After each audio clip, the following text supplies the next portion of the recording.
Hello, my friend, and welcome to Pro Wrestling Daily. My name is Aaron Machbitz. Who are the worst wrestlers of all time to still be very successful? Before I break that down, please like and subscribe and share this channel with all of your wrestling fans that you know, and please comment throughout the video. So let's break down who are the worst wrestlers of all time to still be very successful. Let's start with number 3, Nia Jax. Nia Jax is a two-time WWE Women's Champion, and in her current run, I'll give it to her, Nia Jax has done a decent job showing that she actually has improved a lot in comparison to her first WWE run. You know, Jax used to be one of the worst wrestlers in the company, and she really had no highlights at all, yet was still booked very good and was still successful, as a champion. She was extremely mediocre. She at times is a very dangerous in-ring competitor, still to this very day. And on top of that, she was a boring talker as well. And so to make matters worse, she really isn't very charismatic, and she still won the Raw Women's Championship and the Women's Tag Team Championship twice. Yes, she has improved and is still one of the worst wrestlers to be very successful and booked really well. So it goes to show you, what could happen with someone who's like a large sort of imposing character like Nia Jax, who could potentially be someone who's dominating and very fun to watch, potentially like an Andre the Giant type character. That's what WWE wanted to make her, but she just hasn't improved. She's very mediocre. She's boring. She at times is very dangerous in the ring, and again, is a two-time women's champion. So Nia Jax is number 3 on worst wrestlers of all time to also still be very successful. Now, let's move on to number 2. Number 2, we have the Ultimate Warrior.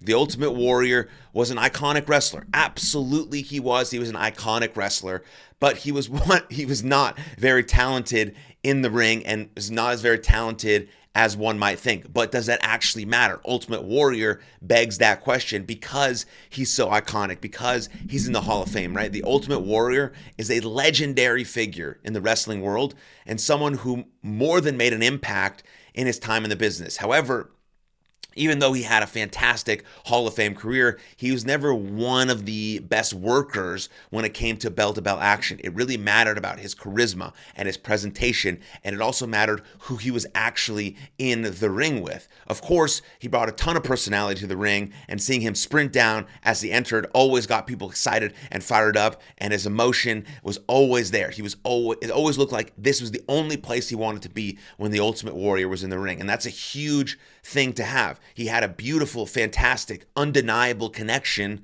with the audience no matter what. And that allowed him to have a successful run in the business. So Ultimate Warrior sort of begs the question, you can be successful if you have a connection with the audience. Is your connection with the audience the most important thing in becoming a WWE superstar? That's very important. I mean, you have guys throughout history who've had the full package, but you've also had guys who had one or two pieces that were really powerful that drove them to be successful.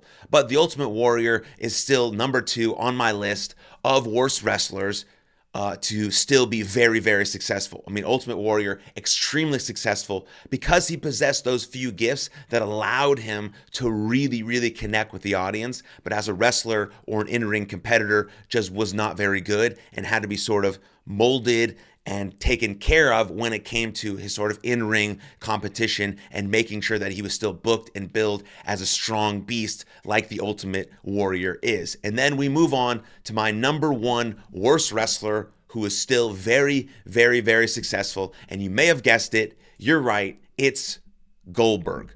Goldberg is absolutely iconic to a generation of wrestling fans. But Goldberg's in-ring skills were very basic, which doesn't actually matter. Basic is okay. Basic just means you do certain moves really, really well. I mean, you can even look at John Cena for most of his career. His moveset was very basic. Yes, we've seen him, bust out a couple really kind of fancy moves every now and then, but John Cena was very basic, but he was deliberate. And at times, Goldberg was basic, but also very dangerous. I mean, you just ask Bret Hart, he'll tell you all day, about how dangerous he was, right? Goldberg has just never been a talented in-ring performer, which is why the majority of his matches have been kept short.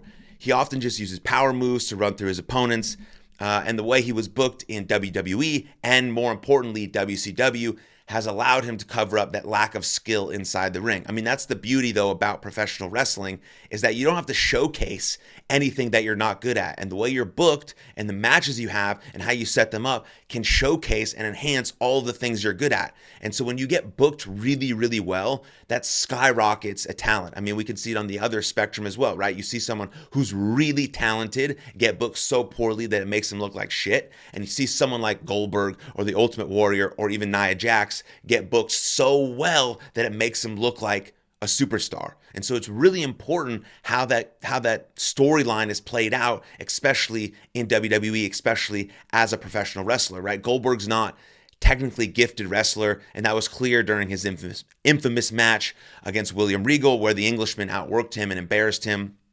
Right? You see this with Bret Hart matches. You see this, people talk about this all the time with Goldberg. But however, his success is undeniable. Like being a top tier main event player, like people still for some reason chant Goldberg. Now when he comes out, they still want him back in certain moments. Certain fans still, cherish Goldberg and want him to come back to WWE and do all these sorts of things. And so I'll give Goldberg his love, his due, his respect for being one of the most over professional wrestlers of all time.